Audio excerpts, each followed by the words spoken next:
I'm running on a treadmill and I get to mile 9 and I get complete cramp in one of my legs. And I know I've told myself I'm going to run 10 kilometers today. He goes, I will have to limp the last mile, even if no one's watching, because I can't let the demons in. And if I let the demons in, they'll show up in the 11th round of a championship fight when there's 50,000 people watching me in the audience.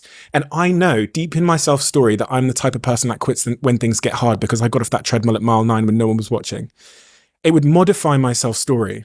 The commitments we keep to ourselves and what we do when no one's watching is the most persuasive evidence that governs everything we then do every day thereafter. And this is, for me, was a huge revelation in my life because, you know, you can look at certain people in your lives that are struggling in certain situations, and oftentimes it's a result of continually unkept commitments to themselves. This is really interesting, and I'm going to talk candidly. I haven't prepared. Candidly, sound like Ned Flanders. I have not prepared. I have just watched this video.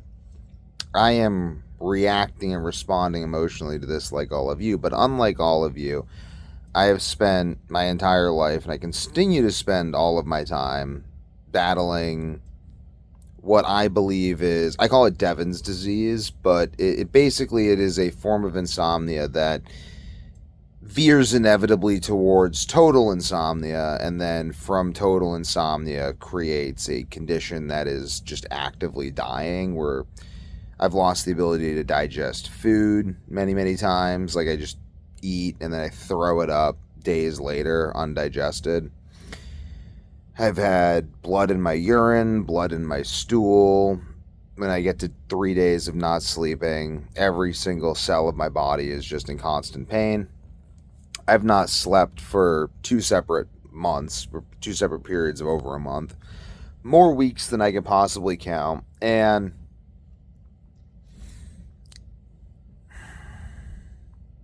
I don't know, like,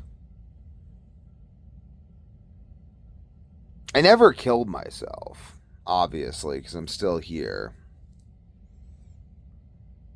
I never quit on myself. Like, ultimately, I feel like I was attacked by a demon whose sole goal was to force me to end my own life. And I didn't.